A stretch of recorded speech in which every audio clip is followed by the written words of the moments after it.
थी रास्ते की, और एक व्यक्ति मधुशाला गया।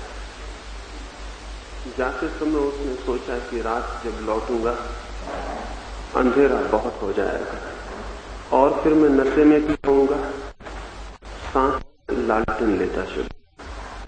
वो लालटेन लेके मधुशाला गया। फिर उसने वहां शराब पी और आधी रात बीते वो अपने घर की तरफ वापस लौटा। चलते वक्त उसने लालटेन उठा ली और घर की तरफ चला, लेकिन रास्ते पर जगह जगह खड़े हुए जानवरों से, मकानों से, रास्ते पर गुजरते लोगों से उसकी टक्कर होने लगी। वो बार बार अपनी लालटेन उठा के देखने लगा और पूछने लगा अपने मन में कि आज लालटेन को क्या हो गया है, प्रकाश नहीं मालूम होता, रास्ता बड़ा अंधेरा मालूम पड़ता है, लालटेन कुछ प्रकाश नहीं देती। फिर आखिर में वो एक दीवार से टकरा के नाली में गिर पड़ा। उसने गुस्से से लालटेन पटक दी और उसने कहा कि ठीक ही कहते थे पुराने लोग कि कलयुग आएगा जब प्रकाश भी फिर प्रकाश नहीं देगा। ये लालटेन भी कलयुग ही मालूम पड़ती है। फिर सुबह उसे बेहोश हालत में ही घर उठा के पहुंचाया गया। दोपहर मधुशाला के मालिक ने एक नौकर भेजा और उसके साथ एक चिट्ठी भेजी। उस चिट्ठी को उसने जाके उस रात शराब पिए आदमी को दी। उस चिट्ठी में मधुशाला के मालिक ने लिखा था, मेरे मित्र, रात तुम भूल से अपनी लालटेन की जगह मेरे तोते का पिंजरा उठा के ले गए। मैं लालटेन वापस भेज रहा हूं, कृपा करके मेरा तोते का पिंजरा तुम वापस लौटा देना। तब उसने पीछे जाकर देखा, वो रात तोते का पिंजरा ले आया। अब तोते के पिंजरों से प्रकाश नहीं निकलता, लेकिन बेहोश आदमी को यही पता नहीं चलता है कि क्या लालटेन है, क्या तोते का पिंजरा है। आज तक आदमी धर्म के नाम पर तोतों के पिंजरे पकड़े रहा है, इसलिए धार्मिक दुनिया पैदा नहीं हो सकी और आदमी का परिवर्तन नहीं हो सका। धर्म के नाम पर हम तोतों के पिंजरे पकड़े हुए हैं, प्रकाशित दिए नहीं। इस बात में कि पूरब के लोग धार्मिक थे या भारत के लोग आध्यात्मिक थे, ये बात सरासर झूठी है। अब तक कोई जमीन पर कोई मुल्क आध्यात्मिक नहीं रहा है। इस झूठी बात के कारण हमको ये भ्रम पैदा होता है कि हम आध्यात्मिक थे फिर भी हम शांत नहीं हो सके, और तब इसका परिणाम ये होगा कि अगर इतने आध्यात्मिक होते भी हम शांत नहीं हो सके तो इसका मतलब क्या है, सारी दुनिया कितनी ही आध्यात्मिक हो जाए शांत नहीं हो सकेगी। पहली बात, हम आध्यात्मिक कभी नहीं, इसलिए दूसरा निष्कर्ष लेने की कोई भी जरूरत नहीं है। पहले इस पर ही हम विचार करें हम कैसे आध्यात्मिक करें। क्या आध्यात्मिक बातें करने से कोई आध्यात्मिक हो जाता है? तब तो तोते भी उपनिषद के वचन बोल देंगे और रामायण की पंक्तियां दोहरा देंगे और आध्यात्मिक शब्दों शास्त्रों को दोहराने में से कोई आध्यात्मिक नहीं होता। की सच्चाई ये है, जो लोग आध्यात्मिक नहीं होते वे ही इन शब्दों को दोहरा के आध्यात्मिक होने की तरक्की पैदा लेने की कोशिश करते हैं। इधर 3000 वर्षों से हमारे देश को ये बुनियादी भ्रम रहा है और उस भ्रम के कारण हम रोज रोज पतित होते गए हैं। ये पतन आध्यात्म के कारण नहीं हुआ है, ये पतन आध्यात्मिक होने के भ्रम के कारण हुआ है। अगर एक अंधे आदमी को ये ख्याल पैदा हो जाए कि मेरे पास आंखें हैं, तो उस अंधे की क्या हालत होगी? वो जगह जगह खड्डों में गिरने लगेगा और तब वो कहेगा कि बड़ा कंट्राडिक्शन मालूम होता है, मेरे पास आंखें हैं फिर मैं गड्ढों में क्यों गिरता हूं? और तब वो ये कहेगा कि फिर निश्चित है दुनिया में आदमी हमेशा गड्ढों में गिरते रहेंगे, क्योंकि आंखों के होने से गड्ढों में गिरने से कोई रुकावट नहीं पड़ती। लेकिन उस आदमी को जानना चाहिए जो गड्ढों में गिर रहा है उसके पास आंखें नहीं होंगी, आंखों के होते हुए गड्ढों में गिरने का कोई कारण नहीं। गड्ढों में गिरना और आंखों का न होना एक ही अर्थ रखता है। एक बीमार आदमी को यह ख्याल पैदा हो जाए कि मैं स्वस्थ हूं, तो फिर उसका उपचार भी नहीं हो सकेगा। एक मरे हुए आदमी को ख्याल हो जाए कि मैं जिंदा हूं, तो बात खत्म हो गई। भारत के पतन में जो सबसे बड़ी बात काम करती रही है वो ये भ्रम कि हम आध्यात्मिक हैं। ये भ्रम कैसे पैदा हो गए? इस भ्रम के पैदा हो जाने के कुछ कारण हैं। पहली बात, दुनिया में अभी हम सारे लोग हैं, 2000 साल बाद हम में से शायद किसी का भी नाम स्मरण में नहीं रह जाएगा, लेकिन गांधी का नाम स्मरण में रह जाएगा। 2000 साल बाद लोग सोचेंगे कि गांधी के जमाने के लोग कितने धार्मिक थे।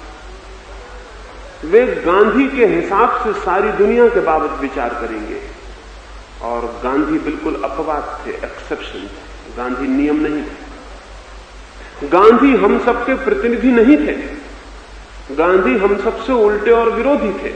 लेकिन 2000 साल बाद हम जो कि प्रतिनिधि हैं, असली आदमी हैं, ये भूल जाएंगे, और गांधी जो बिल्कुल अकेले हैं वो याद रह जाएंगे। और 2000 साल बाद लोग कहेंगे गांधी के जमाने के लोग कितने अच्छे थे। ये बात बिल्कुल झूठी होगी।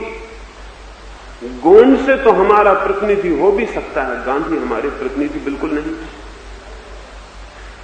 अब हम पीछे की तरफ सोचते हैं, बुद्ध के जमाने के लोग बड़े अच्छे थे, क्योंकि बुद्ध हमें याद है। बुद्ध बिल्कुल अकेले आदमी है, वो जमाने के प्रतिनिधि नहीं। महावीर हमें याद है, क्राइस्ट हमें याद है, सुकरात हमें याद है, कृष्ण और राम हमें याद है। उनके आधार पर हम सोचते हैं कि उस जमाने के लोग कितने धार्मिक और कितने आध्यात्मिक थे। ये सारा तर्क अत्यंत मिथ्या और झूठ है। ये एक आदमी के आधार पर सभी लोगों का निर्णय लेना है, ये बिल्कुल गलत है। सच्चाई इससे उल्टी। सच्चाई यह है कि बुद्ध अपने जमाने के प्रतिनिधि नहीं थे। अन्यथा बुद्ध किन लोगों को समझा रहे थे कि चोरी मत करो, बेईमानी मत करो, झूठ मत बोलो, हिंसा मत करो, क्रोध मत करो। बुद्ध किसको समझा रहे थे ये बातें? या तो बुद्ध पागल थे, लोग आध्यात्मिक थे और बुद्ध समझा रहे थे चोरी मत करो। बुद्ध की शिक्षाएं किसके लिए थी अगर चोर नहीं थे तो? अगर बेईमान नहीं थे, अगर धोखेबाज लोग नहीं थे? किसको समझा रहे थे बुद्ध? क्राइस्ट किसको समझा रहे थे कि प्रेम करो? किसको समझा रहे थे कि एक चांटा कोई मारे तुम्हारे गाल पर तो दूसरा उसके सामने कर देना? आध्यात्मिक लोगों को। ये बातें उन लोगों को समझाई जा रही थी जो मानते थे कि कोई एक आंख तुम्हारी निकाले तो तुम दोनों आंखें उसकी निकाल लेना। ये लोग आध्यात्मिक नहीं थे। पृथ्वी पर आज तक कोई कौम, कोई समाज, कोई राष्ट्र आध्यात्मिक नहीं रहा। लेकिन इन लोगों के आधार पर एक भ्रम पैदा होता है कि पिछले जमाने बहुत आध्यात्मिक थे। मैंने बहुत खोज की कि कोई ऐसी किताब मिल जाए जो ये कहती हो कि हमारे जमाने के लोग आध्यात्मिक हैं। ऐसी किताब मुझे नहीं मिल सकी। दुनिया की सबसे पुरानी किताब चीन में उपलब्ध है, जो कोई 6000 वर्ष पुरानी होगी। उस किताब की भूमिका में लिखा हुआ है कि आजकल के लोग बहुत पतित हो गए हैं, पहले के लोग बहुत अच्छे थे। ये पहले के लोग कब थे? ये पहले के लोग कभी थे या ये मिथ? ये केवल कल्पना है। हर किताब कहती है पहले के लोग अच्छे थे। हर उपदेशक कहता है पहले के लोग अच्छे थे। अतीत अच्छा था, ये हम मान लेते हैं, और इससे एक कठिनाई, एक कंट्रडिक्शन, एक विरोधाभास खड़ा हो जाता है कि इतने दिनों तक हम आध्यात्मिक रहे और फिर हमारी ये स्थिति हो रही। ये हमारा पतन फिर समझाना बहुत कठिन हो जाता है। तब फिर एक ही रास्ता रह जाता है, या तो हम कलयुग के ऊपर दोष थोप दें कि ये युग ही खराब है, लेकिन ये बड़ी बचकानी दलील है। समय खराब नहीं होता, ना अच्छा होता है। युग खराब नहीं होते। तब फिर दूसरा रास्ता यह है कि हम पश्चिम के भौतिकवाद के ऊपर सारा दोष थोप दें, कम्युनिज्म के ऊपर, नास्तिकता के ऊपर, साइंस के ऊपर, मटेरियलिज्म के ऊपर और पश्चिम के ऊपर सारा दोष थोप दें कि पश्चिम के भौतिकवादियों ने सब बर्बाद कर दिया। ये भी बड़ी कमजोर और बड़ी नपुंसक दलील। किसी घर का दिया बुझ जाए और घर में अंधेरा हो जाए और घर के लोग बाहर जाके कहने लगे कि हम क्या करें, अंधेरे ने आके हमारे दिए को बुझा दिया, तो हम उस आदमी को कहेंगे कि तुम पागल हो गए हो, अंधेरे ने आज तक किसी के दिए को नहीं बुझाया। अंधेरा इतना कमजोर है कि वो दिए को कैसे बुझाएगा। दिया बुझ जाता है तो अंधेरा जरूर आ जाता है, लेकिन अंधेरा आके कभी किसी के दिए को नहीं बुझाता। भौतिकवाद अगर अध्यात्मवाद के दिए को बुझा दे तो दो कौड़ी का है वो अध्यात्मवाद। अगर विज्ञान की बातें अध्यात्म की बातों को बुझा दे तो दो कौड़ी की हैं वे अध्यात्म की बातें। कमजोर हैं बहुत, उन्हें जीने का और बच रहने का कोई हक भी नहीं। लेकिन ये बात ही झूठ है। अध्यात्म का दिया जलता हो तो भौतिकवाद का अंधेरा प्रवेश भी नहीं करता है, लेकिन अध्यात्म का दिया ही न जल रहा हो तो फिर भौतिकवाद का अंधेरा प्रवेश करता है। इसमें अंधेरे का कोई भी कसूर नहीं है, इसमें अंधेरे पर दोष देने की कोई भी जरूरत नहीं है। अंधेरे का कभी भी कोई कसूर नहीं रहा। मैंने सुना है एक बार अंधेरे ने जाकर भगवान से ये प्रार्थना की थी कि सूरज मेरे पीछे बहुत बुरी तरह पड़ा हुआ है, सुबह से सांझ तक मुझे परेशान करता है, रात में मैं विश्राम भी नहीं कर पाता कि फिर सुबह से हाजिर हो जाता है, सोते से मुझे जगा देता है, फिर मेरा पीछा करता है। ये हजारों लाखों वर्ष हो गए, मैं परेशान हो गया हूं, मेरी को समझ में नहीं आता। मैंने कभी कोई अहित किया हो सूरज का, इसका भी पता नहीं, मेरे याद में भी नहीं है कि कभी कोई भूल चूक मुझसे हुई हो, फिर भी सूरज मेरे पीछे क्यों परेशान कर रहा है मुझे। भगवान ने सूरज को बुलाया और उससे कहा कि तुम अंधेरे के पीछे क्यों पड़े, क्यों उसे सता रहे हो, क्या उसने तुम्हारा बिगाड़ा है। सूरज ने कहा अंधेरा, अंधेरे से मेरी कोई अब तक मुलाकात ही नहीं हुई, मैं उसे पहचानता भी नहीं। बिगाड़ने न बिगाड़ने का सवाल नहीं, सताने न सताने का सवाल नहीं, मैं उसे जानता भी नहीं हूं। फिर भी आप कहते हैं तो ठीक ही कहते होंगे, अंधेरे को मेरे सामने बुला लें तो मैं क्षमा मांग लूं और उसे पहचान भी लूं ताकि आगे मुझसे कोई भूल न हो सके। इस बात को हुए भी लाखों वर्ष हो गए, वो मामला अभी भगवान की फाइल में ही पड़ा हुआ है। वो अंधेरे को अब तक सूरज के सामने नहीं ला सके हैं, वो ला भी नहीं सकेंगे कभी, क्योंकि अंधेरा केवल सूरज के अभाव का नाम है, वो केवल एब्सेंस है, वो किसी चीज की उपस्थिति नहीं है, वो किसी चीज की अनुपस्थिति, वो केवल प्रकाश का न होना है। तो प्रकाश के सामने ही प्रकाश की अनुपस्थिति को कैसे मौजूद किया जा सकता है। या तो मैं इस कमरे में हो सकता हूं या मेरी गैर मौजूदगी हो सकती, दोनों चीजें एक साथ नहीं हो सकती। तो अंधेरे को सूरज के सामने नहीं लाया जा सकेगा। अध्यात्म के सामने कोई भौतिकवाद कभी नहीं आया और कभी नहीं आ सकता है, लेकिन अध्यात्म है ही नहीं। और तब हम सोचते हैं कि ये इतना विरोधाभास कैसे पैदा हो गया। ये विरोधाभास हमारा तार्किक विरोधाभास है, जीवन की वस्तुस्थिति का विरोध नहीं। ये हमारे सोचने की बुनियादी भूलों में से एक भूल। ये बात ही गलत है कि अब तक कोई मुल्क धार्मिक हो गया है, इसलिए आदमी अशांत है, अशांत होगा। इसलिए आदमी बेचैन है, आदमी बेचैन होगा। इसलिए असंतोष है, असंतोष होगा। कुछ व्यक्ति जरूर आध्यात्मिक हुए हैं, और जो व्यक्ति आध्यात्मिक हो गए हैं उनके जीवन में ना असंतोष है, ना अशांति है, ना बेचैनी। समझ मेरी यह है कि जो एक व्यक्ति के जीवन में घटित हो सकता है वो सबके जीवन में घटित हो सकता है। घटित नहीं हुआ है लेकिन घटित हो सकता है, क्योंकि बुनियादी रूप से दो व्यक्तियों के बीच कोई भेद नहीं है। बुद्ध के और मेरे बीच, महावीर के और आपके बीच, क्राइस्ट के और कृष्ण के और किसी के बीच कोई बुनियादी भेद नहीं है। मनुष्यता एक बीज है, जो लोग उस बीज पर श्रम करते हैं उनका बीज वृक्ष बन जाता है, उस वृक्ष से छाया उपलब्ध होती है। उस वृक्ष में फूल आते हैं और फल लगते हैं।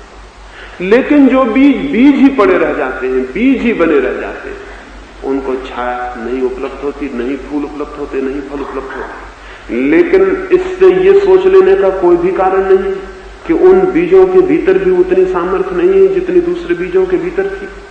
प्रत्येक बीज वृक्ष बनने में समर्थ है और प्रत्येक मनुष्य शांति को उपलब्ध करने और प्रत्येक मनुष्य परमात्मा को उपलब्ध करने।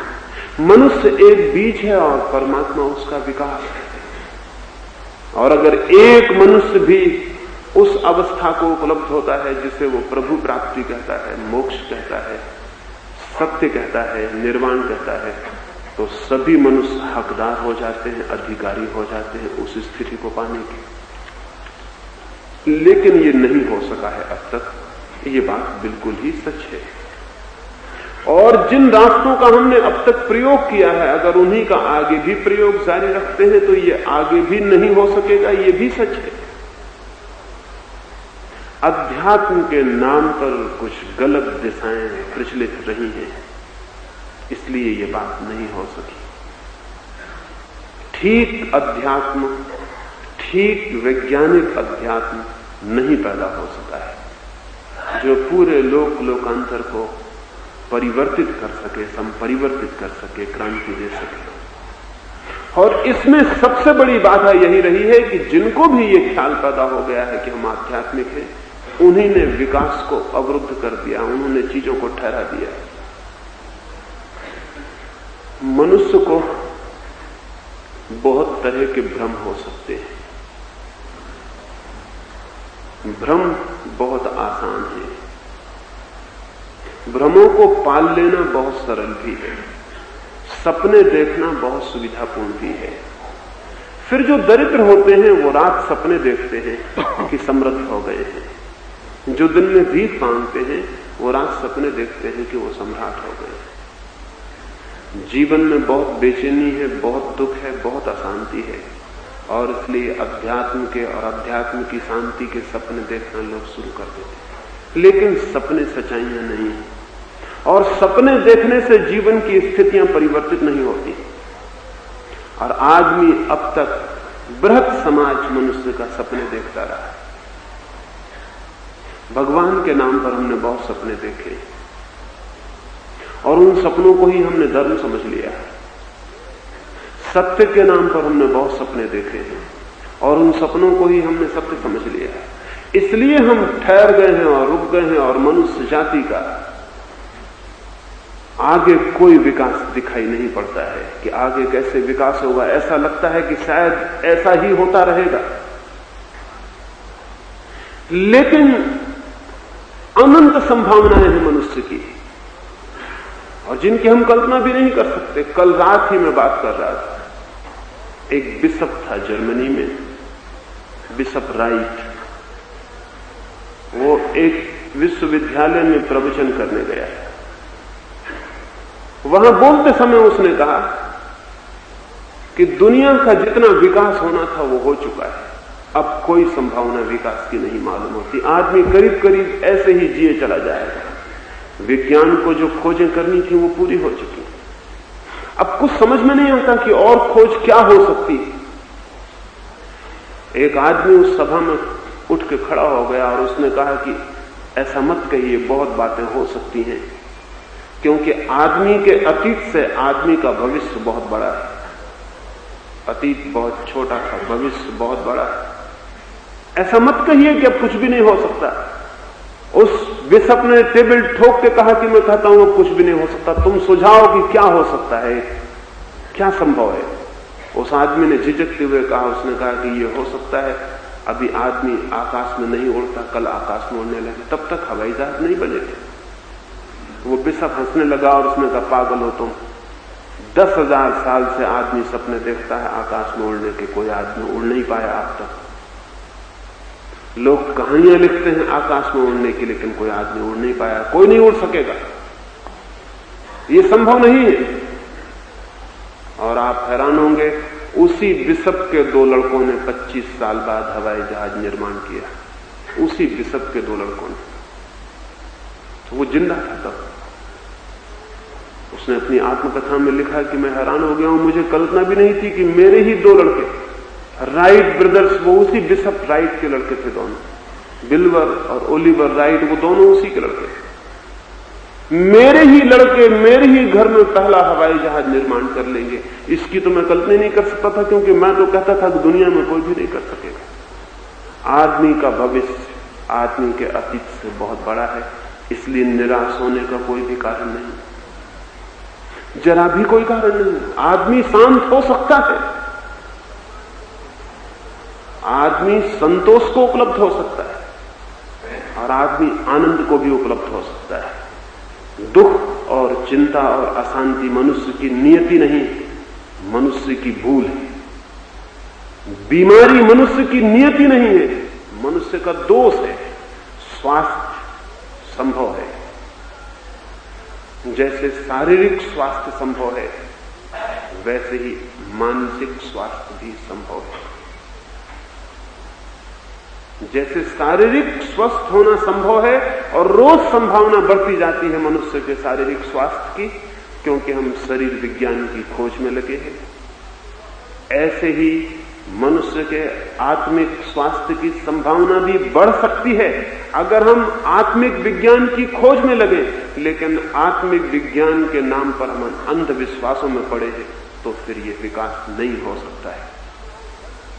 आत्मविज्ञान के नाम पर हम अंधविश्वासों को पकड़े हुए हैं। विज्ञान के नाम पर आदमी बहुत दिन तक जादू टोनों को पकड़े रहा। मैजिक था, साइंस नहीं थी। कोई आदमी बीमार हो जाए तो मंत्र फूको, हजारों साल तक मंत्र फूके गए, उससे कुछ भी नहीं हुआ। तो कोई कह सकता था कि आदमी स्वस्थ हो ही नहीं सकेगा, क्योंकि हम हजारों साल से मंत्र फूक रहे हैं, लेकिन आदमी स्वस्थ नहीं होता। वो दिशा गलत थी, वो आदमी के स्वस्थ होने की असंभावना नहीं थी, वो दिशा गलत थी। मंत्र फूकने से कुछ भी नहीं हो सकता। लेकिन फिर आदमी ने खोजबीन की, रुक नहीं गया, और उसने विज्ञान को खोज लिया, उसने मेडिकल साइंस को खड़ा कर लिया।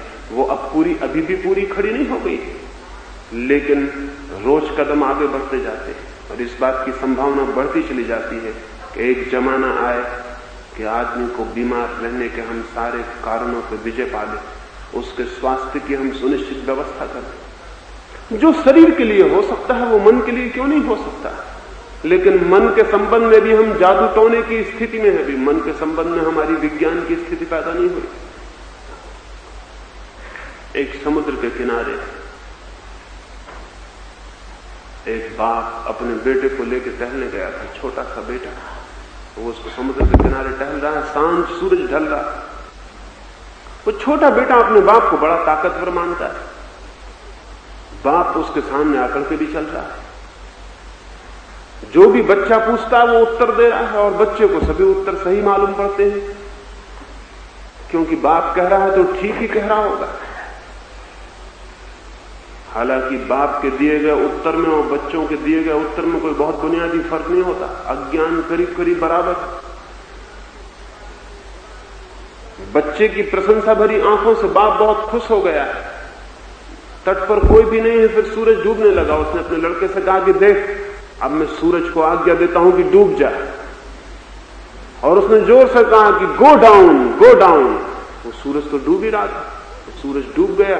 वो बच्चा चकित खड़ा रह गया। उसने अपने बाप को कहा, do it again daddy, do it again.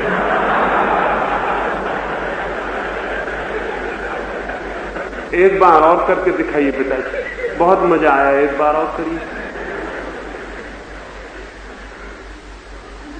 उस पिता ने कहा कि ये काम दिन में एक ही बार होता है, अब कल। मंत्र की ताकत इतनी है कि मैं एक ही बार कर सकता हूं, अब कल करूं। लेकिन बच्चा आज नहीं कल जवान हो जाएगा और जान लेगा ये मंत्र की ताकत से नहीं हुआ।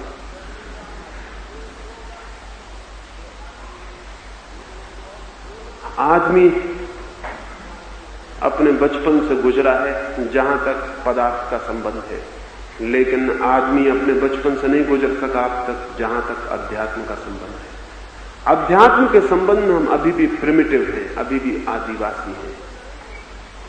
विज्ञान के संबंध में हम थोड़े विकसित हुए हैं, पदार्थ के संबंध में हमारी जानकारी बढ़ी है, लेकिन अध्यात्म के संबंध में अभी हम उतने ही आदिवासी हैं जितने 10,000 साल पहले आदमी था। क्यों हम आदिवासी रह गए हैं अध्यात्म की दिशा में? क्यों हम जंगलों के निवासी हैं अब तक अध्यात्म की दिशा में? कुछ कारण हैं जिनकी वजह से यह हो गया है। कुछ 1-2 कारणों पर आज मैं आपसे बात करूंगा, फिर मैं आपसे बात करूंगा। पहली तो बात, विज्ञान संदेह से विकसित हुआ और धर्म विश्वास के कारण मर गया। विज्ञान का सारा विकास हो सका डाउट के कारण, संदेह के कारण, और धर्म का विकास नहीं हो सका विश्वास के कारण, बिलीफ के कारण। और धर्म का विकास नहीं हो सकेगा कभी भी अगर वो विश्वास से ही बंधा रखा गया तो। विश्वास का मतलब ही होता है विकास नहीं। विश्वास में आगे जाने के लिए कोई गति नहीं है। विश्वास गोल चक्कर है जिसमें आप घूम सकते हैं लेकिन आगे नहीं जा सकते। विश्वास कोल्हू के बैल की तरह है, चक्कर लगाता रहता है, लगाता रहता है। मैंने सुना है बंगाल में एक बहुत बड़ा विचारक था, वो एक दिन सुबह अपने गांव के तेली के पास तेल खरीदने गया था। वो तेल खरीदने लगा, उसने देखा कि तेली के पीछे ही उसका कोल्हू चल रहा है, बैल कोल्हू को चला रहा है। कोई उसको चला नहीं रहा, बैल खुद ही चले जा रहा है। तो उसने उस तेली को पूछा कि मेरे दोस्त, बड़ी अजब बात है, तुम्हारा बैल बड़ा धार्मिक मालूम होता है, कोई उसे चला भी नहीं रहा और वो चला जा रहा है, चला जा रहा है। उसको शक भी नहीं होता कि रुक के देख ले कि कोई पीछे चलाने वाला भी है या नहीं, तुम तो पीठ किए बैठे हो। उस तेली ने कहा, अगर तुम बैल को धार्मिक कहते हो तो मुझको एक पुरोहित समझ लो। देखते नहीं हो मैंने उसकी आंख पर पट्टियां बांध दी, उसे दिखाई नहीं पड़ रहा है। उस विचारक ने कहा कि ये भी ठीक है कि तुमने उसकी आंख पर पट्टियां बांध दी हैं, लेकिन कभी वो रुक के भी तो पता लगा सकता है कि कोई पीछे चलाने वाला है या नहीं। उसने कहा कि तुम देख नहीं रहे हो, उसके गले में मैंने घंटी बांध दी, जब तक वो चलता रहता है घंटी बजती रहती, जब वो रुकता है घंटी रुक जाती, मैं उठ को उसको फिर चला देता हूं। उसे पता भी नहीं चल पाता कि पीछे कोई मौजूद नहीं था। उस विचारक ने कहा, एक अंतिम प्रश्न और, बैल बड़ा नासमझ मालूम होता है, खड़े होकर सिर हिलाता रहे तो घंटी बजती रहेगी और तुम समझोगे कि बैल चल रहा है। उस तेली ने कहा, महाराज धीरे बोलिए कहीं आपकी बात बैल ना सुन ले। हमारा सारा धंधा ही चौपट हो जाए।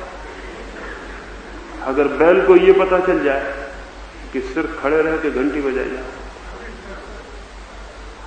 धर्म के नाम पर धंधा है, धर्म के नाम पर पुरोहित है, पादरी है, पंडित है, धर्म के नाम पर शोषक है। धन का ही शोषण नहीं हुआ है मनुष्य जाति में, धर्म के नाम पर उससे भी बड़ा शोषण हुआ। मनुष्य के शरीर को ही गुलाम नहीं बनाया गया, उसकी आत्मा और उसके मन को भी गुलाम बनाने के सब उपाय किए गए, और उन सब उपायों की जड़ में और बुनियाद में विश्वास की शिक्षा है। श्रद्धा करो, विश्वास करो, जो कहा गया है उसको मानो, शक मत करो, संदेह मत करो। जो बात मान ली जाती है उसके आगे विकास रुद्ध हो जाता है। मानी गई बात विकास के लिए पत्थर बन जाती है, द्वार बंद हो जाता है। जिस बात पर हम शक करते हैं, संदेह करते हैं, उस बात पर हम आगे बढ़ते हैं। विज्ञान का सारा विकास इधर 300 वर्षों में हुआ, उसके पहले के 10,000 वर्षों में जो नहीं हुआ वो 300 वर्षों में हुआ, और इधर पिछले 30 वर्षों में जो हुआ वो पूरे मनुष्य जाति के इतिहास में नहीं हुआ था। और अगर दिन ठीक रहे और दुनिया के राजनीतिक बिल्कुल पागल साबित नहीं हुए तो शायद आने वाले 30 वर्षों में जो होगा वो कभी नहीं हुआ, क्योंकि इन 300 वर्षों में आदमी ने पहली बार संदेह किया। पदार्थ के संबंध में संदेह का जन्म हुआ तो विज्ञान पैदा हो गया। आत्मा के संबंध में संदेह का जन्म होगा तो अध्यात्म पैदा होगा। लेकिन आत्मा के संबंध में हम सोचते हैं कि विश्वास करना चाहिए, संदेह नहीं। क्यों विश्वास करना चाहिए? और जिस बात पर हम विश्वास कर लेते हैं जो हमारी जानी हुई नहीं, हमारी देखी हुई नहीं, जो हमारा अनुभव नहीं, जो किसी और का अनुभव है, जो किसी और का जाना हुआ है, जब हम उस पर विश्वास कर लेते हैं तो हम अपनी आंख पे पट्टियां बांध लेते हैं। सत्य कोई ऐसी चीज नहीं है कि कोई दूसरा जाने और आपको दे दे।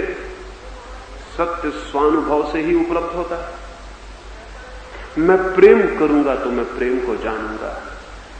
मैं प्रेम पर कितने ही ग्रंथ पढ़ लूं और कितने ही गुरुओं के चरणों में बैठ के शिक्षा ले लूं, लेकिन प्रेम अगर मैंने नहीं किया तो मैं प्रेम को नहीं जान पाऊंगा।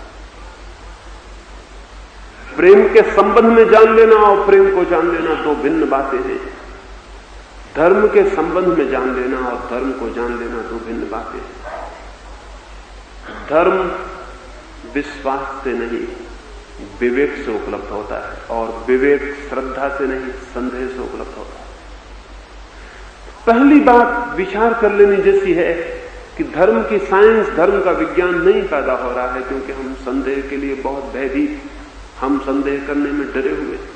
जिन कौमों ने संदेह नहीं किया वे समझती हैं कि हम धार्मिक हैं, वे वैज्ञानिक भी नहीं है। धार्मिक होना तो बहुत दूर की बात है, धार्मिक होना तो बहुत ऊंची बात है, वो वैज्ञानिक भी नहीं है जिन्होंने संदेह नहीं किया। हम अपने मुल्क को इसलिए धार्मिक समझते हैं क्योंकि हम विश्वास करते हैं। विश्वास धार्मिक आदमी का लक्षण नहीं है। विश्वास अंधे आदमी का, सुस्त आदमी का, काहिल आदमी का लक्षण, आलसी आदमी का लक्षण। एक आदमी बाजार में हंडी खरीदने जाता है तो चार तरफ से ठोक कर देखता है, 2 पैसे की हंडी खरीदता है, सब तरफ से ठोक पीट कर देखता है कि वो ठीक है या नहीं। कितना ही दुकानदार कहे कि बिल्कुल ठीक है, हमारी दुकान पर बिल्कुल ठीक हंडी ही बिकती, लेकिन वो कहता है ठीक कहते हैं आप, लेकिन मैं ठोक के देख लेना चाहता हूं। लेकिन धर्म के दुकानदार कहते हैं हंडी ठोक के मत देखना, हम जो देते हैं वो आंख बंद करके ले लेना, क्योंकि तुमने आंख खोली कि नरक में गए। आंख खोलना ही मत। आंख खोलने वाले लोग भटक जाते हैं। आंख बंद करके जो स्वीकार करते हैं वही परमात्मा तक पहुंचते हैं। मैं आपसे कहता हूं, कोई आदमी अगर आंख बंद करके परमात्मा पे पहुंच जाए तो ऐसे पहुंचने से इनकार कर देना चाहिए, क्योंकि आंख बंद किए हुए जो चलेगा वो कहीं भी पहुंच जाए, सत्य पर नहीं पहुंच सकता, वो किसी सपने में ही पहुंच सकता है। सपनों के लिए आंख बंद रखना जरूरी है, सत्य के लिए आंख खोलना जरूरी है। और जो भगवान खुली आंख से उपलब्ध नहीं हो सकता, उस भगवान को उपलब्ध करने की कोई भी जरूरत नहीं। लेकिन खुली आंख से भगवान उपलब्ध हो सकता है, और मैं तो निवेदन करूंगा सिर्फ खुली आंख वाले लोगों को ही उपलब्ध होता है, बंद आंख वाले लोगों को नहीं। लेकिन बंद आंख का सिलसिला जारी रहा है, और जो कौम जितनी बंद आंख रख सकी है उतनी ही वो कौम अपने को धार्मिक समझती रही। वो धार्मिक जरा भी नहीं। जब तक मेरा अनुभव मुझे पदार्थ के ऊपर किसी चीज की स्वीकृति न दे, जब तक मेरा अनुभव मुझे अज्ञात की दिशा में कोई कदम बढ़ाने के लिए न कहे, जब तक मेरा अनुभव मुझे पारलौकिक की तरफ उठने का मौका न दे, तब तक मेरी सारी बातचीत, सारी श्रद्धा मुझे अंधा ही करेगी, मुझे भटकाएगी ही, मुझे आगे नहीं ले जा सकती। वो मुझे परतंत्र करेगी, मुझे स्वतंत्र नहीं कर सकती। और हम धार्मिक आदमी को कहते हैं मुक्त। जो विश्वास से बंधा है वो मुक्त कैसे हो सकता है?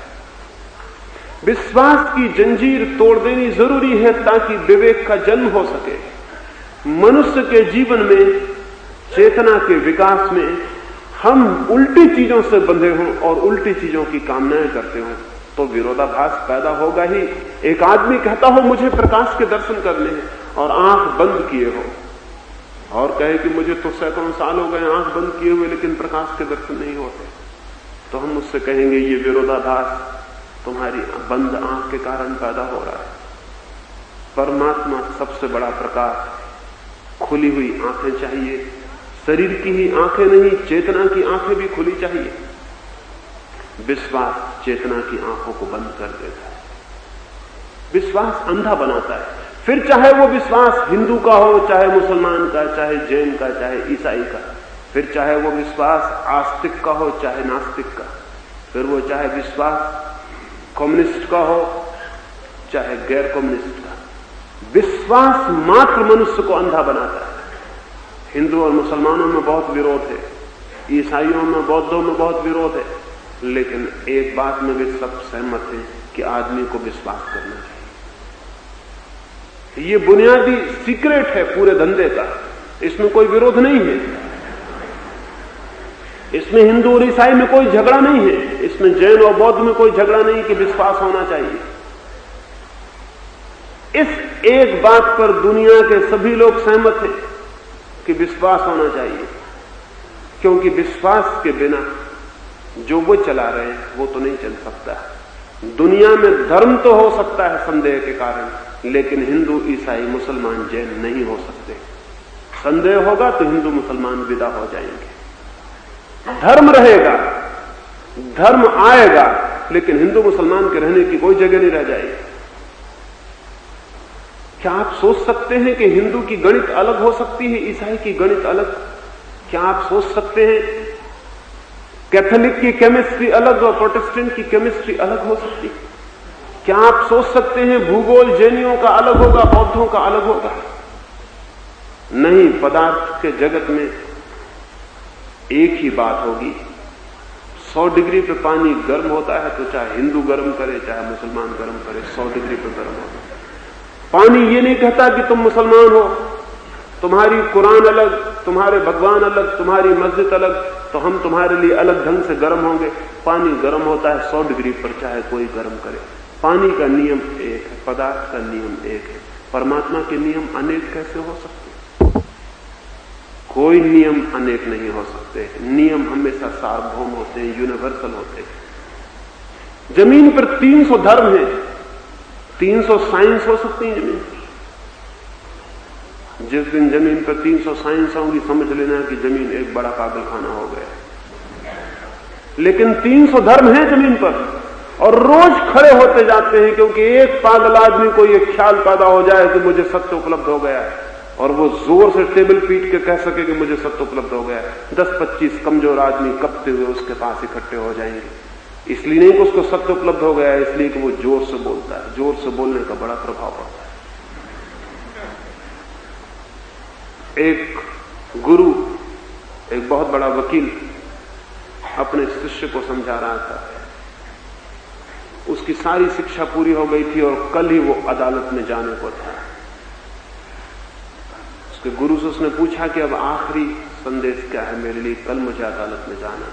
उस बूढ़े वकील ने कहा, एक बात ध्यान में रखना, अगर कानून तुम्हारे पक्ष में हो तो वकील के सिर पर हैमर करना, बिल्कुल कानून ही कानून ठोकना उसके सिर पर, एकदम हथौड़ी की चोट कानून की बात करना। उस युवक ने पूछा, अगर कानून मेरे पक्ष में ना हो? तो उसने कहा, फिर मजिस्ट्रेट के हृदय पर चोट करने की कोशिश करना, उसकी सहानुभूति पाने की कोशिश करना, फिर कविता पढ़ना और काव्य की बातें करना और उसकी दया को प्रभावित करने की कोशिश करना। और उसने कहा कि अगर मेरा मामला ऐसा भी ना हो कि जिसको सहानुभूति मिल सके, तो उसने कहा फिर जोर जोर से टेबल पीटना, इतने जोर से पीटना कि सारी अदालत समझे कि जो आदमी इतने जोर से टेबल पीट रहा है वो ठीक ही पीट रहा होगा, क्योंकि कोई झूठा आदमी इतने जोर से टेबल पीटता है। एक पागल आदमी को यह ख्याल पैदा हो जाए कि मैं पैगंबर हूं, मैं तीर्थंकर हूं, मैं अवतार हूं, मैं फला हूं, ढिका हूं, और सिर्फ पागलों को ही ये ख्याल पैदा होते हैं, किसी समझदार आदमी को ये ख्याल पैदा नहीं होते। धार्मिक आदमी को यह ख्याल पैदा नहीं होते कि मैं तीर्थंकर हूं, मैं अवतार हूं, मैं पैगंबर हूं, मैं ही ईश्वर का संदेश लेकर आया हूं। ये सब विक्षिप्त और न्यूरोटिक दिमागों के लक्षण हैं। धार्मिक आदमी को तो ये ख्याल होता है, मैं हूं ही नहीं, मैं क्या संदेश लेके आऊंगा। धार्मिक आदमी तो वो है जो परमात्मा में मिट जाता है। और अभी हम उन धार्मिक लोगों को पकड़े बैठे हैं जिनकी घोषणाएं, जिनके अहंकार की घोषणाएं बड़ी मजबूत हैं कि मैं ये हूं, मैं वो हूं, और कमजोर लोग उनके आसपास इकट्ठे हो जाए और एक नया धर्म खड़ा हो जाए। सारी दुनिया में धर्म बढ़ते चले गए, लेकिन धार्मिकता कम होती चली गई। धार्मिकता बढ़ ही नहीं सकती धर्मों के बढ़ने के साथ। दुनिया में जिस दिन भी मनुष्य विवेक और संदेह और विचार से सोचेगा, उस दिन धर्म बचेगा। धर्मों के बचने की कोई जगह नहीं रह जाएगी। रिलीजन होगा, रिलीजन नहीं हो सकते। और जब तक रिलीजन से, जब तक धर्म है, तब तक अध्यात्म संभव नहीं है। अध्यात्म तो पदार्थ के जगत में जैसा विज्ञान है वैसा चेतना के जगत में अध्यात्म है। अध्यात्म तो होगा सार्वलौकिक, सार्वभौम, सार्वजनीन, एक सारे विश्व का, क्योंकि वे नियम सार्वभौमी हो सकते हैं। वे नियम अलग अलग लोकल नहीं हो सकते कि पूना का अलग धर्म है और मुंबई का अलग धर्म है, और फिर पूना में ही मस्जिद वाले का अलग धर्म है और मंदिर वाले का अलग धर्म है। ये संभावना नहीं है, लेकिन ये संभावना अब तक रही क्योंकि विश्वास के आधार पर धर्मों को खड़ा किया गया। विश्वास अंधा है, वो ये नहीं पूछ सकता कि क्या गलत है, तो जो भी पकड़ा दिया जाता है वो ठीक ही हो जाता है। उसको फिर संदेह करने का, विचार करने का कोई सवाल नहीं रह जाता। विश्वास ने मनुष्य जाति को आध्यात्मिक नहीं होने दिया, पहली बात। दूसरी बात,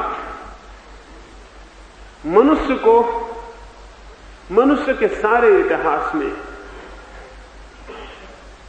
एक बात पर निरंतर ध्यान रखना जरूरी रहा है जो नहीं हो सका आज तक।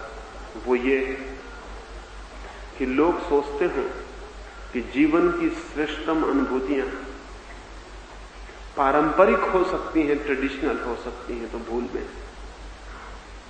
जीवन की श्रेष्ठ अनुभूतियां हमेशा वैयक्तिक होती, उनकी कोई परंपरा, उनका कोई सामूहिक, कोई धारा नहीं होती। जीवन की श्रेष्ठ अनुभूतियों की सौंदर्य का अनुभव मेरा अनुभव है, प्रेम का अनुभव मेरा अनुभव है, सत्य का अनुभव भी मेरा अनुभव होगा, प्रार्थना का अनुभव भी मेरा अनुभव होगा। मैं अपने निजी एकांत में, मैं अपने व्यक्तित्व की गहराइयों में उसे अनुभव करूंगा और जानूंगा, लेकिन परंपराओं से चलते हुए शब्द और शास्त्र और ज्ञान अगर मैं पकड़ लूं तो मैं उनमें जकड़ जाऊंगा और मेरी निजी अनुभूतियों से वंचित रह जाऊंगा। आदमी नहीं धार्मिक हो पाया क्योंकि धर्म एक परंपरा बन गया। धर्म परंपरा नहीं, धर्म अंतर्भाव है। धर्म अंतर से आविर्भाव है, बाहर से मिली हुई बपौती नहीं। धन की बपौती मिल सकती है, मेरे बाप मुझे जाते वक्त धन दे सकते हैं, मैं अपने बेटे को जाते वक्त धन दे सकता हूं, लेकिन ज्ञान नहीं, अनुभव नहीं। मैंने जो जाना और जिया है उसे मैं ज्यादा से ज्यादा शब्द दे सकता हूं, लेकिन वो अनुभूति ट्रांसफरेबल नहीं है, एक हाथ से दूसरे हाथ में नहीं दी जा सकती। अब तक हमने अनुभूतियों को भी हस्तांतरणीय मान लिया और जो दिया गया उसे हम पकड़ के बैठ गए। फिर हमारे हाथ में कोरी राख रह जाए तो आश्चर्य नहीं है, क्योंकि अनुभूति का अंगारा एक व्यक्ति की अपनी अनुभूति से जलता है, दूसरे के हाथ में जाके वो राख हो जाती है। फिर उस राख को पकड़ के हम बैठे रहे और पूजा करते रहे हजारों साल तक, तो भी उसमें आग पैदा नहीं होती। आग तो हमेशा अपनी ही अनुभूति से उत्पन्न होती है। तो धर्म न तो श्रद्धा है, धर्म है विवेक, और धर्म परंपरा नहीं है, धर्म है वैयक्तिक अनुभूति, वो है इंडिविजुअल एक्सपीरियंस। उसके लिए कोई ऐसा रास्ता नहीं है कि कोई किसी को देता चला जाए और वो आगे बढ़ता चला जाए।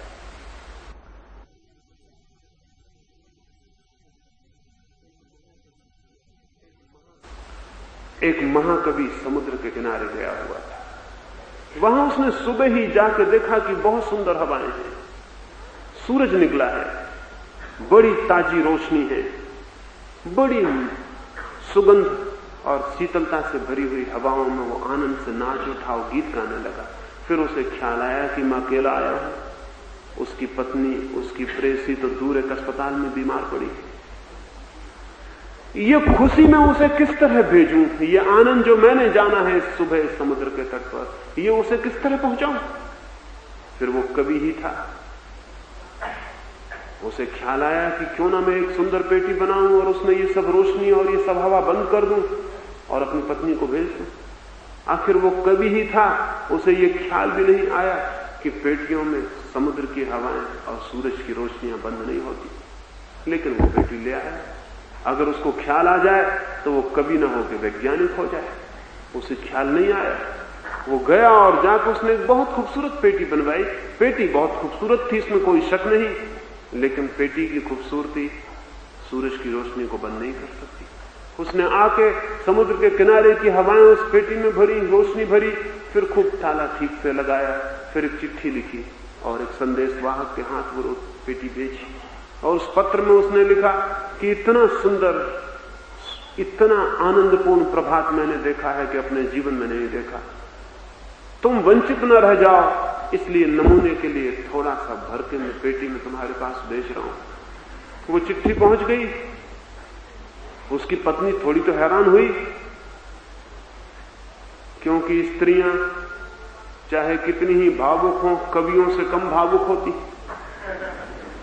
थोड़ी तो हैरान हुई कि पेटी में कैसे ये आ सकता है, लेकिन हो सकता है महाकवि था उसका पति। और कवि क्या नहीं कर सकते हैं, जहां कोई नहीं पहुंचता कहते हैं कवि वहां पहुंच जाते हैं। शायद कोई तरकीब क्यों हो।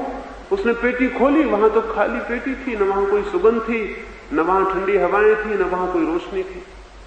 वो बहुत हैरान हो गई। उसने अपने पति को खबर भेजी कि पेटी पहुंच गई, पत्र भी पहुंच गया, लेकिन जो तुमने भेजा था वो शायद पीछे ही छूट गया, वो नहीं आ पाया। सत्य के और परमात्मा के सागर के किनारे भी कुछ लोग पहुंच जाते हैं, फिर उन्हें वहां अपने प्रेमियों की याद आती है, फिर उन्हें ख्याल आता है कि ये अनुभव परमात्मा के निकट आके जो उपलब्ध हुआ, इसे अपने प्रेमियों के पास कैसे भेज दें। उनका प्रेम ठीक है, उनकी करुणा ठीक है, उनका स्मरण ठीक है, उनकी दया ठीक है। वे बड़ी अनुकंपा से भरते हैं और शब्दों की पेटियों में उस अनुभव को भर के भेज देते हैं। फिर हमें गीता मिल जाती, कुरान मिल जाता, बाइबल मिल जाती, धम्मपद मिल जाता, एक से एक बढ़िया शास्त्र मिल जाते। लेकिन उस कवि की पत्नी ने जितनी समझदारी बरती, उतनी समझदारी हम नहीं बरत पाते। शब्द मिल जाते हैं, पत्र मिल जाते हैं, पेटी मिल जाती है, लेकिन जो उन्होंने जाना था परमात्मा के निकट पहुंचकर, वो नहीं आता शब्दों में। कोरे खाली शब्द हमारे पास आ जाते हैं, हम उन्हीं शब्दों को पकड़ के बैठ जाते हैं, हम उन्हीं शास्त्रों को पूजा करने लगते हैं, हम उन्हीं शास्त्रों को लेकर नाचने गाने लगते हैं। हम अगर ये शास्त्र हमें इतना ही ख्याल दिला सके कि नहीं, जो लोग पहुंचे हैं उस किनारे पर, उन्होंने तो बहुत प्रेम से खबर भेजी है, लेकिन वो खबर आ नहीं पाई। शब्द आ गए, अनुभव नहीं आते हैं, अनुभव पीछे ही छूट जाते हैं। अगर हमें ये ख्याल आ जाए तो शायद शास्त्रों को हम पकड़े नहीं, तो शायद शब्दों को हम पकड़े नहीं, तो शायद शास्त्र और शब्द हमारे भीतर एक प्यास जगा के शांत हो जाएं और सागर के किनारे पहुंचने की तीव्र अभिप्सा हमारे भीतर पैदा हो जाए।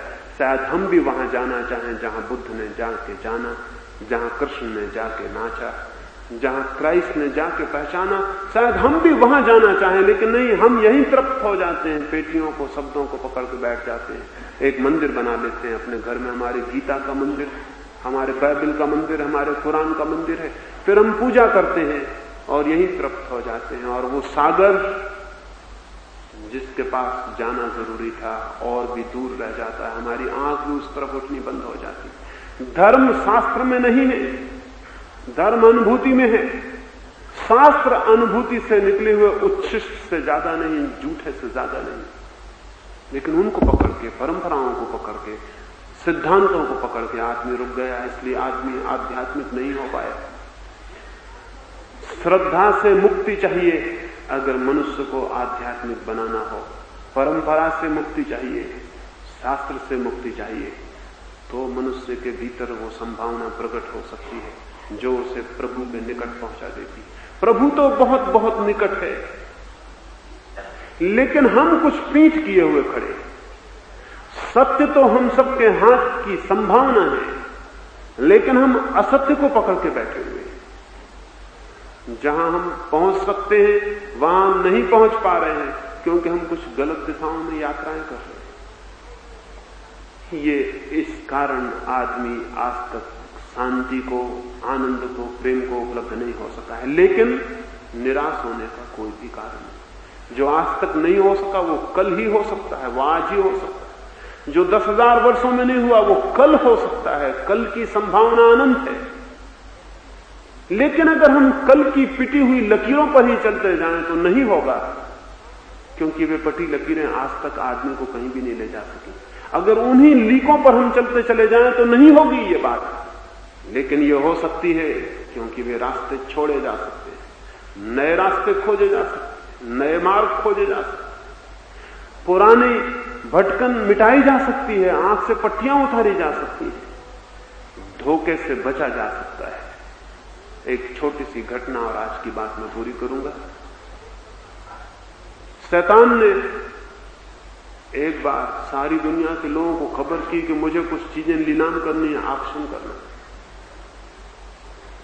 अब शैतान की चीजों को लेने के लिए दुनिया में जिनके पास भी सामर्थ्य थी वो सभी पहुंच गए, क्योंकि एक से एक बढ़िया चीजें होंगी। भगवान के पास तो कुछ बढ़िया चीजें होती नहीं, प्रार्थना होती है, ध्यान होता है, शांति होती है। शैतान के पास न मालूम क्या क्या तरकीबें हों, क्या क्या खूबियां हों। सारे लोग शैतान के ऑक्शन में पहुंच गए। उसने कई चीजों पर, सब चीजों पर दाम लगा के रख छोड़े थे, उनका नीलाम होना था। उसमें बेईमानी थी, उसमें हिंसा थी, उसमें झूठ था, उसमें क्रूरता थी, उसमें सब चीजें थी, सबके दाम थे। सब चीजें आदमियों के हैसियत के भीतर थी। उन्होंने उनको धीरे धीरे सभी चीजें बिक गई। सिर्फ एक चीज, निराशा, तो बहुत ज्यादा दाम लगा रखे थे उसने। उसको खरीदने की सामर्थ्य किसी के भी भीतर नहीं थी। लोगों ने उस शैतान से कहा कि निराशा के इतने दाम लगा रखे, एक से बढ़िया चीजें, हिंसा, कठोरता, दुष्टता सब सस्ते में बेच दी आपने, निराशा के इतने दाम क्यों लगा रखे? शैतान ने कहा कि मेरी और कोई चीज असफल हो जाए, निराशा कभी असफल नहीं होती। जिस आदमी को मुझे परमात्मा की तरफ जाने से रोकना होता उसको मैं निराशा पिला देता, और सब चीजें असफल हो जाती हैं। कठोर आदमी नम्र बन जाता है, हिंसक आदमी अहिंसक हो जाता है, झूठ बोलने वाला सच बोलने लगता है, और सब तरकीबें गलत साबित हो जाती हैं। लेकिन निराशा मेरी कभी गलत साबित नहीं होती, क्योंकि निराश आदमी कुछ होने का ख्याल ही छोड़ देता है। हिंसक को हमेशा लगता रहता है मैं अहिंसक हो जाऊं, बेईमान को लगता है मैं ईमानदार हो जाऊं। लेकिन निराश का मतलब ये है कि जिसको ये लगता है कि अब मैं कुछ भी नहीं हो सकता हूं। तो निराशा सबसे अद्भुत चीज है मेरे पास, इसको मैं सस्ते में नहीं बेच सकता। सब चीजें बिक गई, निराशा नहीं बिक सकी। वो शैतान के पास अभी भी है, और अभी भी वो एक ही तरकीब से सारी मनुष्य जाति को आगे बढ़ने से हमेशा रोकता रहता है। बस एक ही दवा उसके पास रह गई। सब दवाएं आदमियों ने खरीद ली, और हिंदुस्तान के आदमियों ने काफी चीजें खरीद ली। एक दवा उसके पास रह गई है, निराशा की। और अगर मनुष्य जाति को कोई चीज रोकेगी आगे बढ़ने से, तो वो सिर्फ निराशा है और कुछ भी नहीं। मैं निराश नहीं हूं, और मैं आपसे भी निवेदन करता हूं, निराश होने का कोई भी कारण नहीं। ये हो सकता है कि आज तक जो नहीं हुआ उसके न होने का कारण हमारी कोई बुनियादी भूलें थी, वो कल हो सकता है। रोज नई चीजें होती चली जाती हैं, जिंदगी रोज नई हो जाती है और नए रास्ते ले लेती है। धर्म के मामले में हम पुराने रास्तों से पागल की तरह चिपके हुए, उन पर हमने चिंतन, विचार, संदेह सब